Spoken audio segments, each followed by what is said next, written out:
حامدا ومصلیا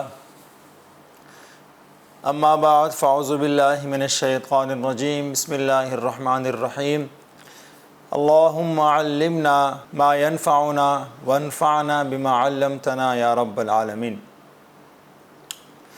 سلسلہ تعارف صحابہ میں آپ سب کو خوش آمدید۔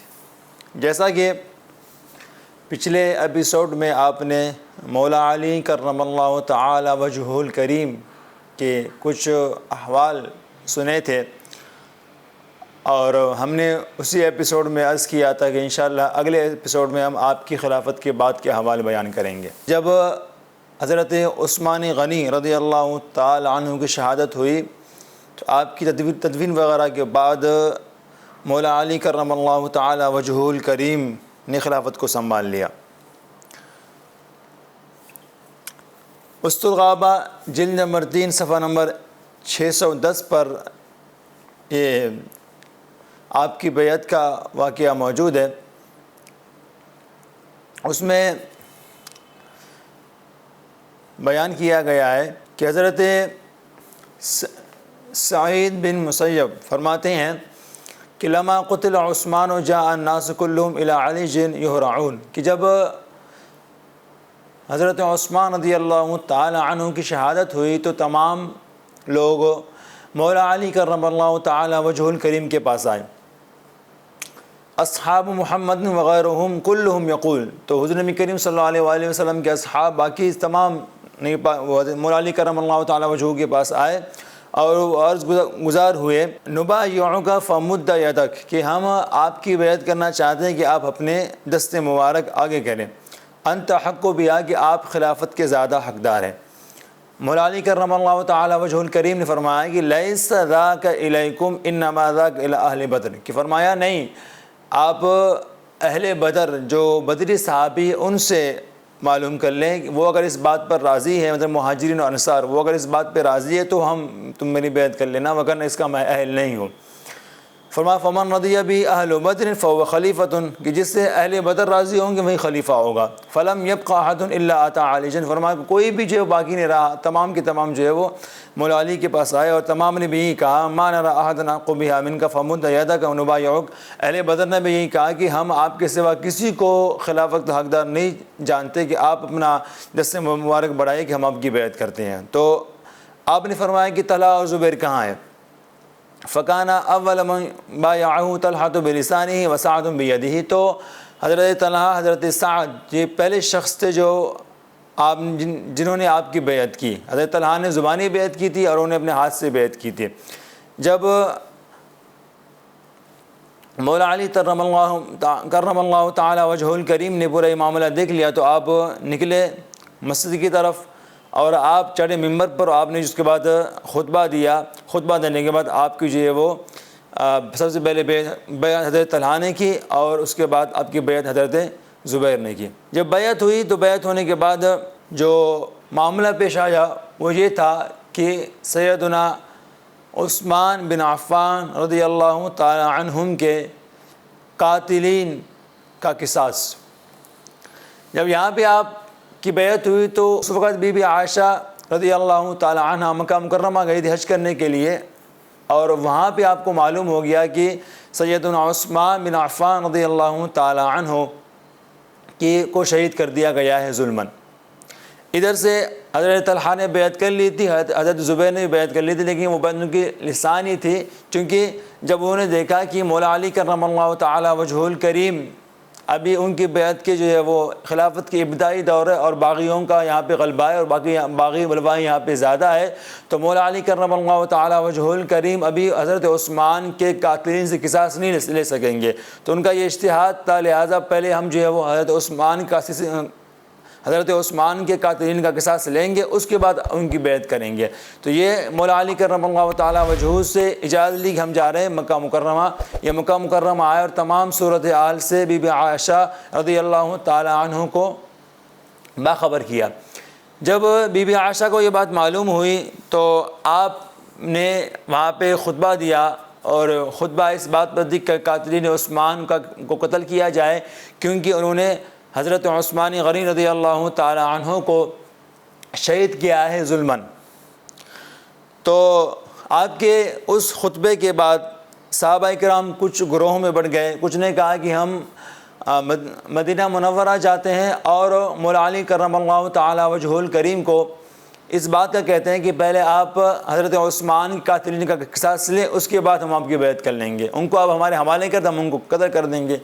جبکہ ایک گروہ صحابہ کا یہ تھا, انہوں نے کہا کہ ہم بصرہ جاتے ہیں کیونکہ ہماری تعداد بہت کم ہے, بصرہ جاتے ہیں, وہاں پر ہم شہ سوار بھی لے کر آ رہے ہیں اپنے لیے اور باقی پیادے نوجوان بھی لے کر آتے ہیں, اور وہاں جو موجود ہے بصرہ میں قاتلین ان کو بھی وہاں پہ رفع دفع کریں گے, پھر ہم آئیں گے مدینہ منورہ اور مولا علی کرم اللہ تعالی وجہہ سے جو ہے وہ مطالبہ کریں گے. اب یہ یہاں پہ حوال چل رہے تھے, اور ادھر مدینہ منورہ میں مولا علی کرم اللہ تعالی وجہہ الکریم نے جب دیکھا کہ باغیوں کا یہاں پہ فتنہ بہت زیادہ کھڑا ہو گیا ہے, باغی زیادہ ہے, بلوائی زیادہ ہے, تو مدینے میں رہ کے مسند خلافت کو سنبھالنا زیادہ مشکل ہے. تو آپ نے یہ فیصلہ کیا کہ ہم مسند خلافت کوفہ منتقل کرتے ہیں, وہاں جاتے ہیں, جس پر کئی صحابہ کرام رضی اللہ تعالی عنہم نے آپ کے اس فیصلے کی تائید نہیں کی, وہ آپ کے اس بات مخالف کھڑے ہو گئے, کیونکہ یہ ایسا فیصلہ تھا کہ اس سے مسلمانوں ویسے بھی دو گروہوں میں تقسیم ہونا تھا اور انتشار پھیلنا تھا. لیکن مولا علی کرم اللہ تعالی وجہہ الکریم پہلے بھی تیاری کر چکے تھے کوفہ جانے کی, اور آپ اپنے اس فیصلے پر صحابہ کرام رضی اللہ تعالی عنہ کی بات نہیں مانی, اور آپ جو کوفہ کے لیے روانے کا پختہ ارادہ کر لیا تھا. اب اتنے میں ایک جاسوس آیا مدینہ منورہ, اس نے کہا کہ حضرت طلحہ, حضرت زبیر اور سیدہ عائشہ رضی اللہ تعالی عنہم مکہ سے بصرہ روانہ ہو گئے ہیں تاکہ وہاں سے ایک بڑا لشکر لے کر آئے اور مدینے پر حملہ کرے.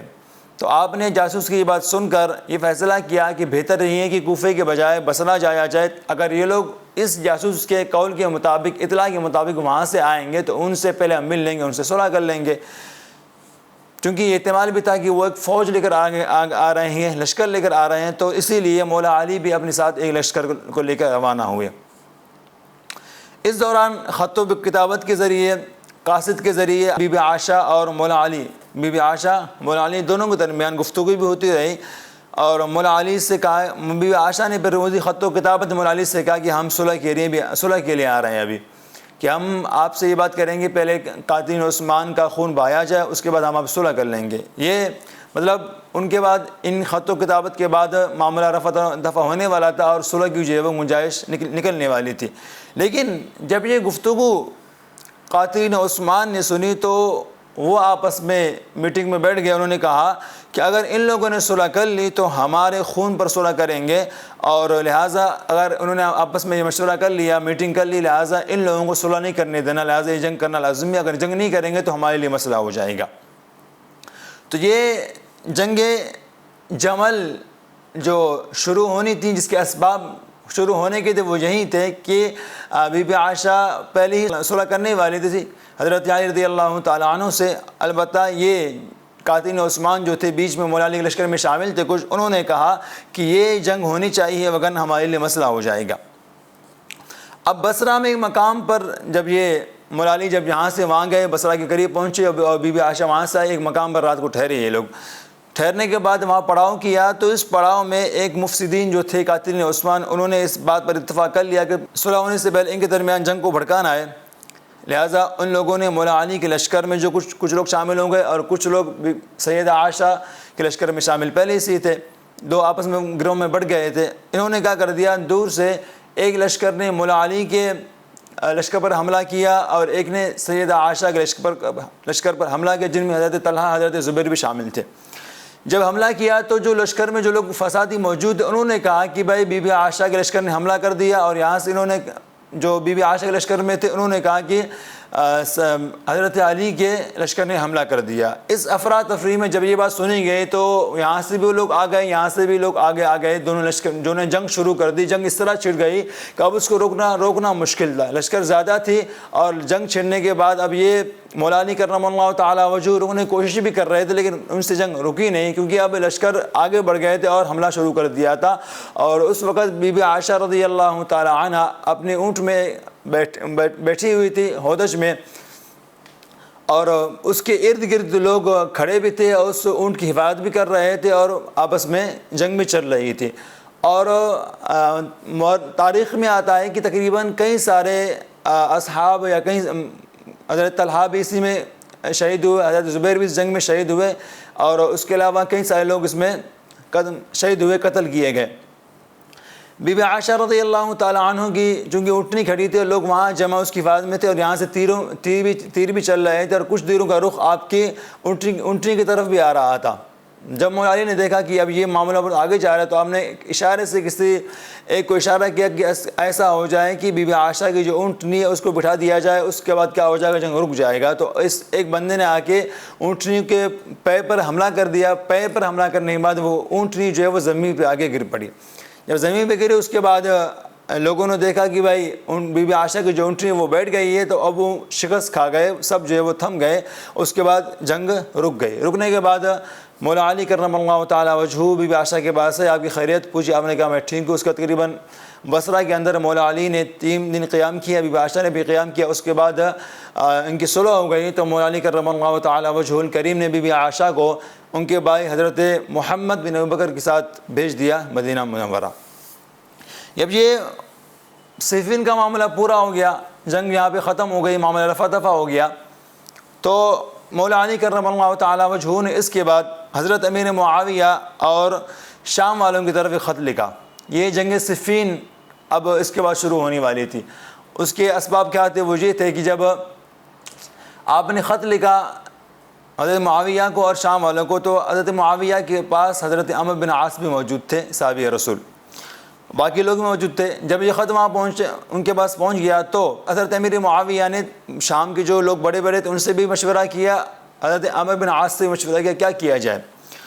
ان سب نے اس بات پر اتفاق کر لیا کہ جب تک مولا علی کرم اللہ تعالیٰ وجہہ الکریم قاتلین عثمان کو ہمارے حوالے نہ کر دے، کہ جب ہمارے حوالے نہ کر دے کہ ہم ان کو قتل کر دے، تب تک ہم ان کی بیعت نہیں کریں گے۔ اگر وہ ہمارے حوالے کرتے ہیں، ہم ان کو قتل کر دے، تو ہم ان کی بیعت کر لیں گے، وگرنہ ہم ان سے قتال کریں گے یہاں تک کہ ہم خود مولا حضرت عثمان قاتلین کو قتل کریں، اس کے بعد ان کی بیعت کر لیں گے۔ یہ قاصد جب یہاں پہ آیا تو اس کے بعد یہ وہاں چلا گیا قاصد۔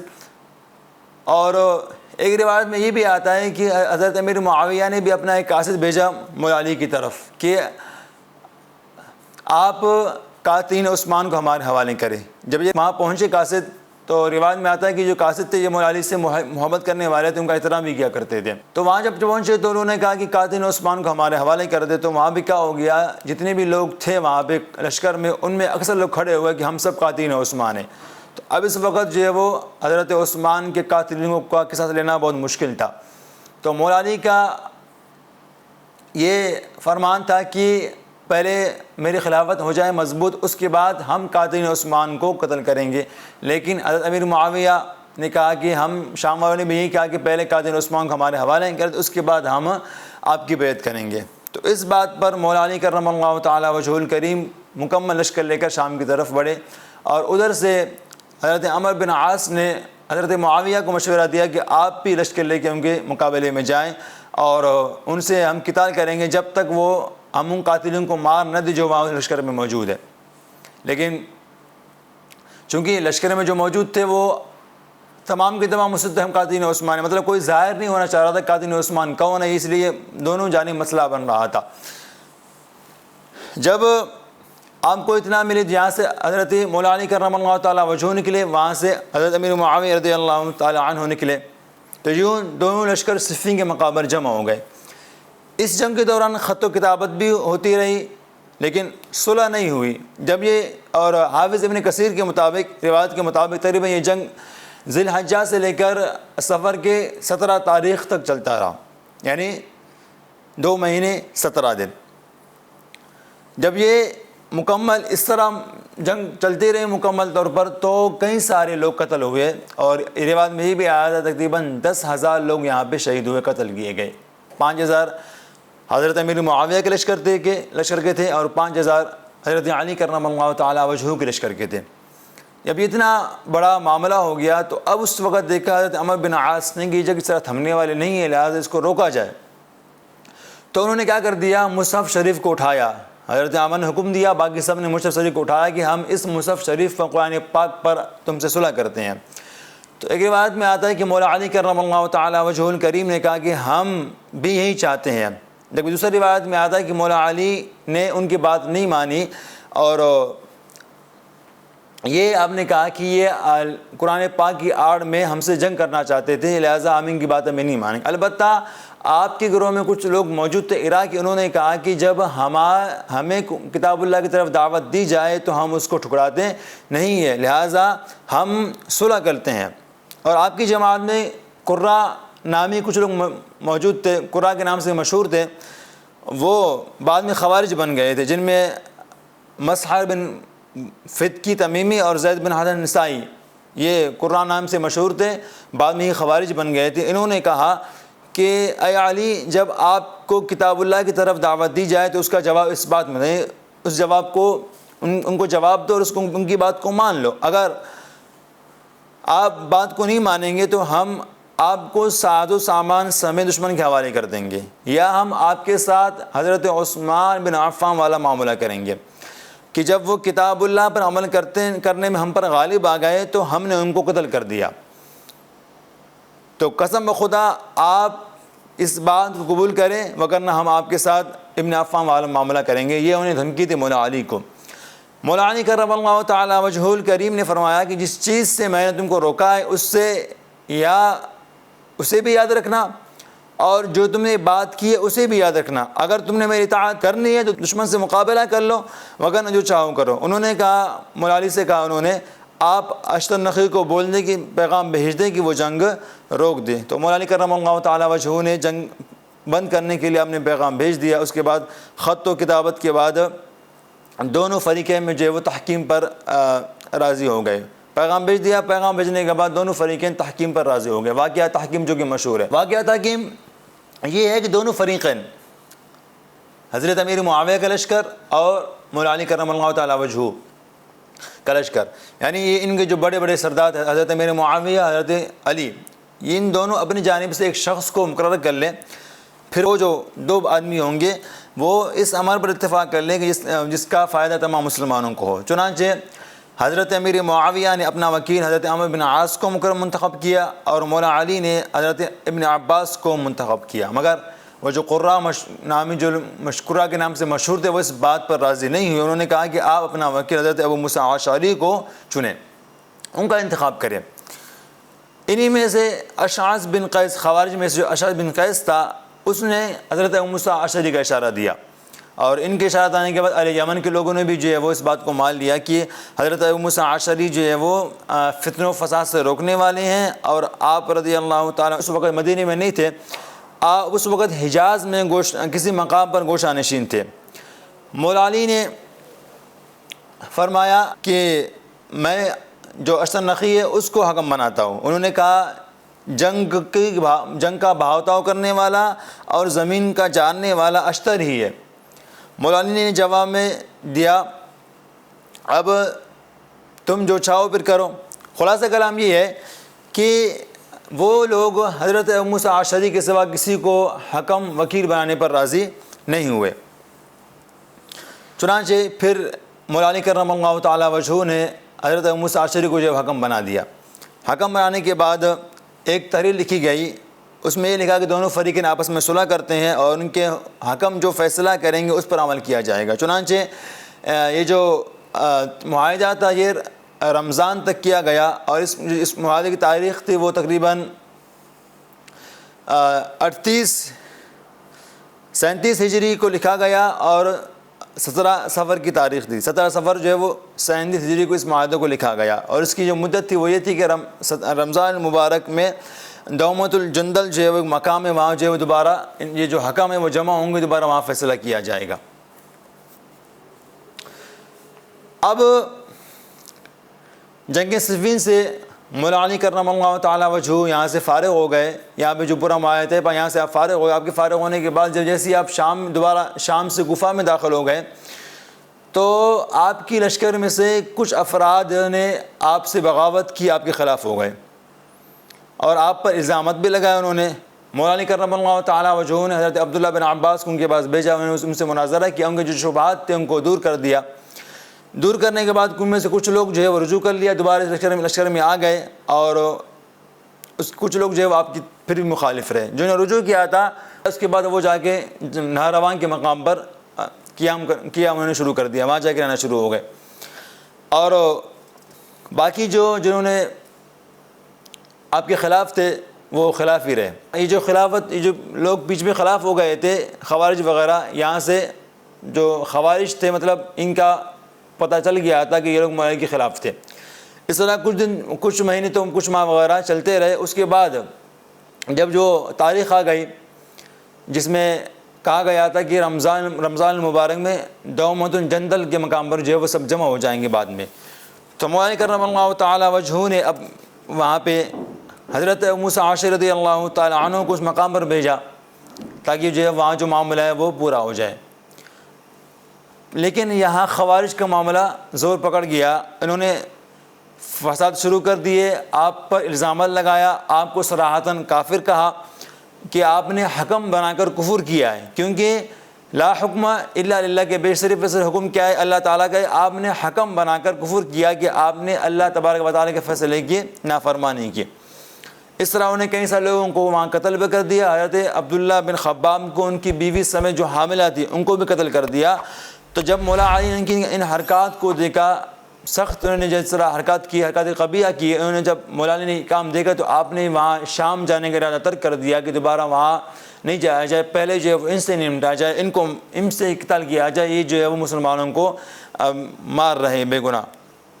چنانچہ آپ نے پھر یہاں دوبارہ شام کا ارادہ ترک کر دیا, نہروان کے مقام پر آئے اور آپ نے وہاں پہ خوارج سے جنگ کر دی. جنگ کرنے کے بعد خوارج جو ہے وہ شکست کھا گئے. تو یوں جنگ صفین, جنگ جمل اور جنگ نہروان کا معاملہ پیش آیا. اب یہاں پہ جنگ نہروان والے سب خوارج تھے, البتہ جنگ صفین اور جنگ جمل میں کچھ صحابہ کرام شامل تھے. اب اہل سنت و جماعت کا جو عقیدہ ہے وہ یہی ہے کہ جنگ جمل میں جو بھی شامل تھا, جنگ صفین میں جو بھی شامل تھے وہ خطا پر تھے, لیکن خطا اجتہادی تھی, ان کو ایک اجر ملنے والا ہے. دونوں مجتہد تھے.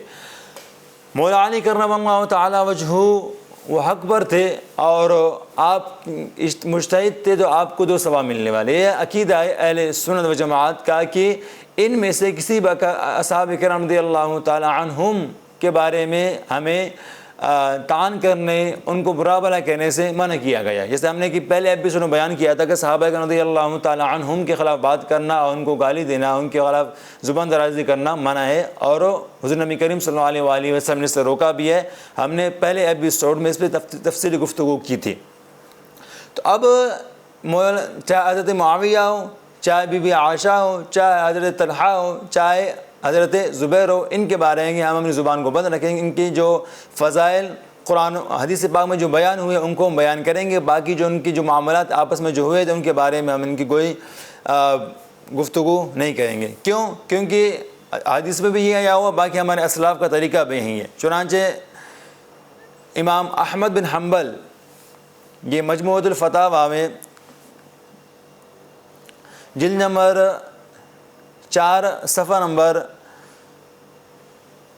444 میں یہ ہے کہ جب امام احمد بن حنبل سے کہا گیا کہ جب آپ کہتے ہیں کہ حضرت علی کرم اللہ تعالی وجہہ امام تھے, ان کی اطاعت واجب تھی, تو پھر اس میں پھر حضرت طلحہ, حضرت زبیر پر اور حضرت امیر معاویہ پر طعن آتے, انہوں نے ان کی اطاعت نہیں کی بلکہ ان سے قتال کیا. امام احمد بن حنبل نے فرمایا انی لست من حربهم فی شیء یعنی ان ما تنازع فیہ علی و اخوان لا ادخل بینہم فیہ. فرمایا کہ ان کے جنگ کے بارے میں دخل اندازی نہیں کرتا, یعنی جو مولا علی کرم اللہ تعالی وجہہ ان کے بھائی آپس میں جو جنگ کی ہے, تنازع ان کا ہوا ہے, اس بارے میں مجھے کوئی کلام نہیں ہے, میں کلام نہیں کرتا. کیوں؟ فرمایا لما بینہم من الاجتہاد والتاویل الذی ہم اعلم منی. فرمایا ان کے درمیان ایک اجتہاد تھی اور ایک تعویل تھی جس کو وہ مجھ سے زیادہ جاننے والے ہیں.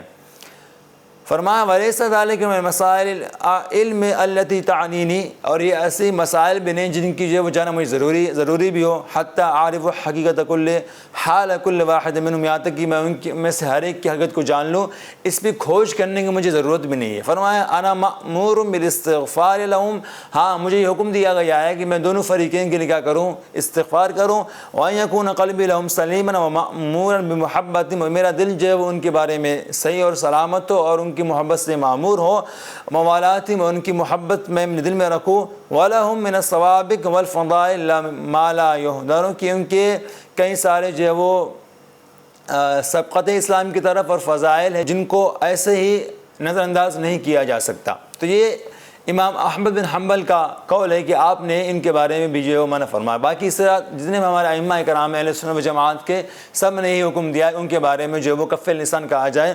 اور امام اعظم ابو حنیفہ نے فقہ اکبر میں فرمایا کہ وَلَا نَذْكُرَ أَحَدًا مِنْ أَصْحَابِ رسول اللہ صلی اللہ علیہ وآلہ وسلم إِلَّا بِخَيْرٍ، کہ ہم حضور نبی کریم صلی اللہ علیہ وآلہ وسلم کے اصحاب میں سے ہر ایک کا ذکر خیر کے ساتھ کیا کریں گے۔ اسی طرح حضرت امام ابو الحسن الاشعری نے الابانہ عن اصول الدیانہ میں فرمایا کہ ہم صحابہ کے مابین وَنَكُفُّ عَمَّا شَجَرَ بَيْنَهُمْ، کہ صحابہ کے مابین جو بھی اختلافات ہوئے، جو بھی جنگیں وغیرہ ہوئے، ان کے بارے میں اپنی زبان کو بند رکھیں گے، زبان درازی نہیں کریں گے۔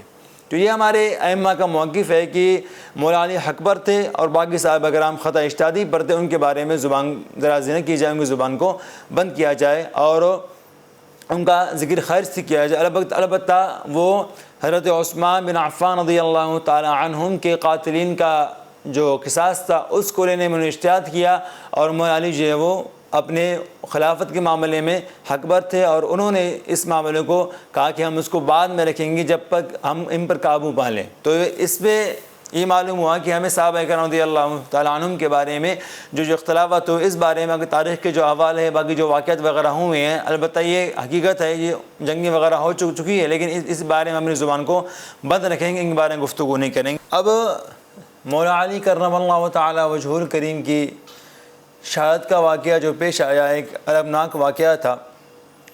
وہ واقعہ کچھ یوں ہے کہ جب خوارج نے دیکھا جنگ نہروان میں ان کے کئی سارے لوگ قتل ہو گئے، تو انہوں نے آپس میں ایک میٹنگ بٹھائی، اور اس میٹنگ میں انہوں نے یہ طے کر دیا کہ کسی نہ کسی طریقے سے 3 لوگوں کو قتل کیا جائے، جب تک یہ 3 لوگ زندہ ہیں کبھی امن نہیں آئے گا۔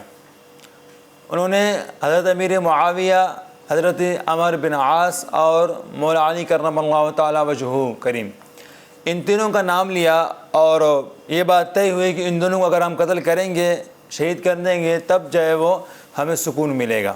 چنانچہ ان میں ایک عبد الرحمن بن عمر جو کہ ابن ملجم کے نام سے مشہور ہے، اس نے کہا کہ مولا علی کرم اللہ تعالیٰ وجہہ کو میں سنبھال لوں گا، اور برق بن عبداللہ نے تمیمی نے کہا کہ حضرت امیر معاویہ رضی اللہ تعالیٰ عنہ کا معاملہ میں ختم کر دوں گا، اور عمر بن بکر تمیمی نے کہا کہ حضرت عمر بن عاص رضی اللہ تعالیٰ عنہ کا معاملہ میں تمام کر دوں گا۔ تو یہ 3 لوگ اس بات پر متفق ہو گئے، اور انہوں نے معاہدہ بھی کر لیا کہ 17 رمضان المبارک کو ان تینوں پر حملہ کیا جائے گا صبح فجر کی نماز کے وقت۔ چنانچہ تو جو حضرت امیر معاویہ رضی اللہ تعالیٰ عنہ شام میں تھے، تو برق بن عبداللہ شام چلا گیا، حضرت عمر بن عاص چونکہ مصر میں تھے وہ مصر چلا گیا، اور مولا علی کرم اللہ تعالیٰ وجہہ الکریم کوفہ میں تھے، تو عبد الرحمن بن ملجم کوفہ آیا۔ برق بن عبداللہ نے حضرت امیر معاویہ رضی اللہ تعالیٰ عنہ پر حملہ کیا، لیکن آپ اس سے زخمی ہو گئے، اور آپ کی اس سے موت واقع نہیں ہوئی، اور اس کے بعد آپ کا علاج کیا گیا، آپ درست ہو گئے، تندرست ہو گئے۔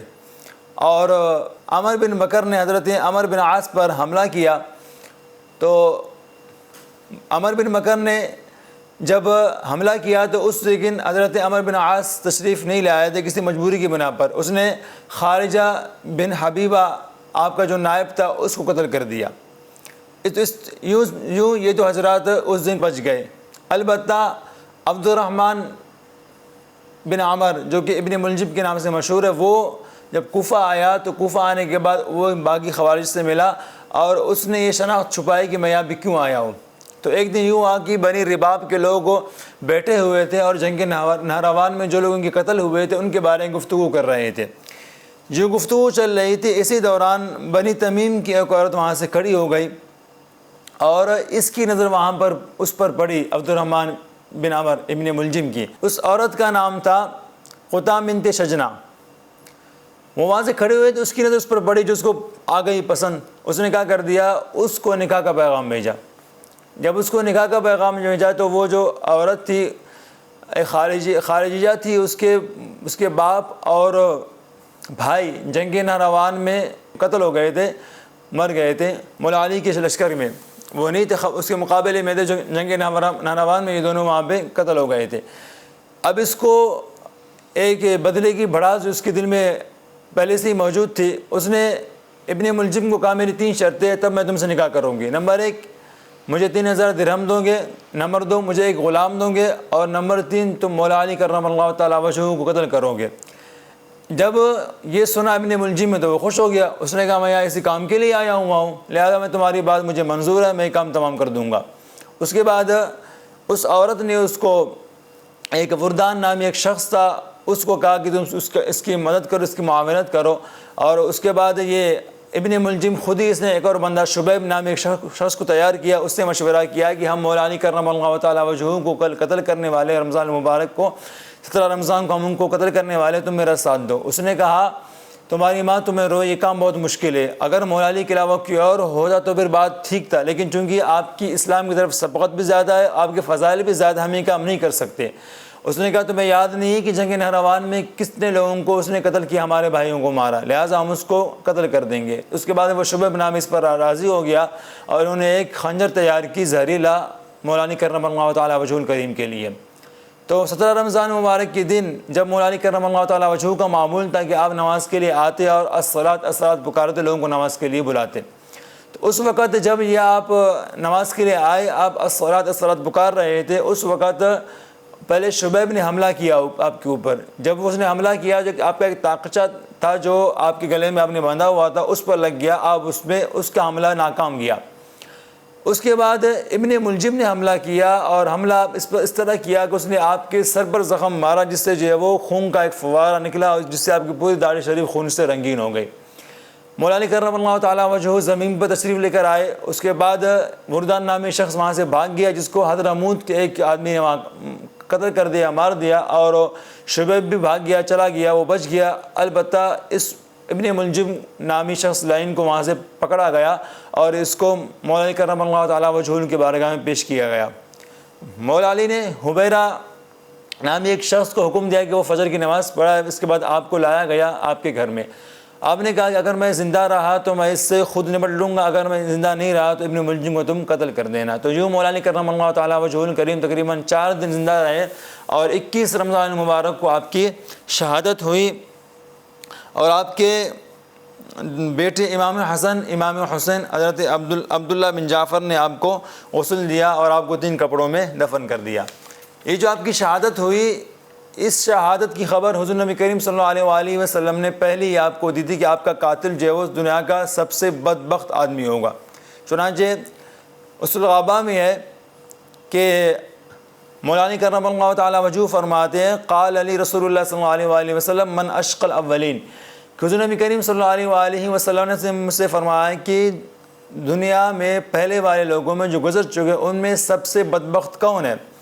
میں نے کہا عاقر الناقہ, کہ جس نے حضرت نوح علیہ السلام کی اونٹنی کے کونچے کاٹے تھے وہ سب سے بدبخت ہے. پھر آپ نے نبی نے فرمایا صدقتا. پھر آپ نے فرمایا کہ من اشقى الاخرین, کہ جو بعد میں لوگ آئیں گے ان میں سب سے بدبخت کون ہے؟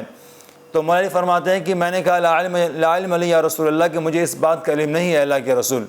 نبی نے فرمایا کہ الذی یضربک علی ھذا, جو تمہارے اس پر وار کرے گا. آپ نے اشارہ کیا اپنے ہاتھ سے آپ کے سر پر کہ تمہارے سر پر وار کرے گا اور اس کے خون سے آپ کی داڑھی شریف پوری رنگین ہوگی. تو یہ اس کی خبر نبی پاک نے آپ کو پہلے ہی دی تھی. اسی طرح جب آپ پر حملہ ہوا تو حملہ کے وقت آپ نے جملے کہے تھے کہ فزت ورب الکعبہ, کہ اللہ کی قسم میں کامیاب ہو گیا. تو یہ ابن ملجم نام جو بدبخت ہے جس نے آپ پر حملہ کیا. لیکن آج کے زمانے میں کچھ ایسے ناصبی لوگ ہیں جو کہتے ہیں کہ نعوذ باللہ یہ جو ابن ملجم تھا یہ اس نے اجتہاد کیا تھا اور اجتہاد میں اس نے مولا علی پر حملہ کیا تھا, لہٰذا یہ جو وہ اس کو ایک ثواب ملے گا.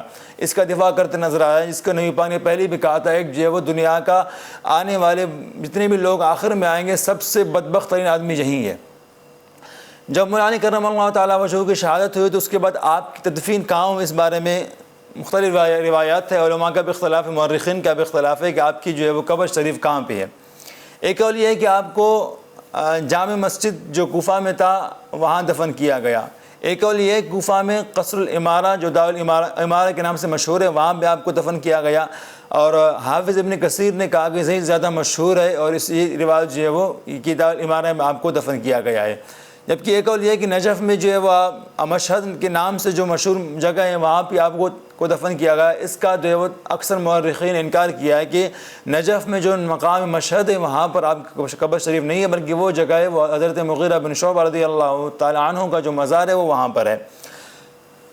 تو ایک قول یہ بھی ہے کہ آل جعدہ گھروں میں سے گھر ہے وہاں پہ آپ کو دفن کیا گیا. اور ایک واقعہ یہ مشہور ہے کہ حضرت امام حسین امام حسن نے آپ کی لاش کو اونٹنی پر رکھا تھا. وہ اونٹنی کہیں جگہ کھو گئی تھی اور وہاں ایک جگہ کچھ لوگ تھے، وہاں انہوں نے جو ہے وہ اس کو اونٹنی کو مال سمجھ کے وہاں لے لیا. تو جب آپ وہاں دیکھا تو اس میں مولا علی کرم اللہ تعالیٰ وجہ الکریم تھے اور وہ آپ کو پہچانتے نہیں تو انہیں آپ کو وہاں دفن کر دیا. لیکن یہ روایت جو ہے وہ اکثر مورخین نے کہا کہ باطل ہے، اس کی کوئی حقیقت نہیں. البتہ روایت مختلف ہے اور اکثر نے یہ لکھا ہے کہ جو مقام ہے دار الامارہ آپ کی وہاں تدفین کی گئی ہے. اور آپ کی جو قبر شریف ہے مزار شریف ہے اس کو لوگوں کے معلوم نہیں ہے. اس لوگوں سے چھپانے کی وجہ یا تاریخ میں روایت مختلف آنے کی وجہ یہ ہے کہ چونکہ خوارج سے جو ہے خوف تھا کہ خوارج جو ہے وہ آپ قبر شریف سے نکال کر جو ہے وہ آپ پر دوبارہ کبھی حرکت نہ کر دے، اسی لیے آپ قبر شریف کو جو ہے وہ نامعلوم رکھا گیا. دعا اللہ تبارک و تعالیٰ سے کہ ہمیں اللہ تبارک و تعالیٰ مولا علی کرم اللہ تعالیٰ وجہہ کی سیرت پہ عمل کی توفیق عطا فرمائے. وما علینا الا البلاغ المبین.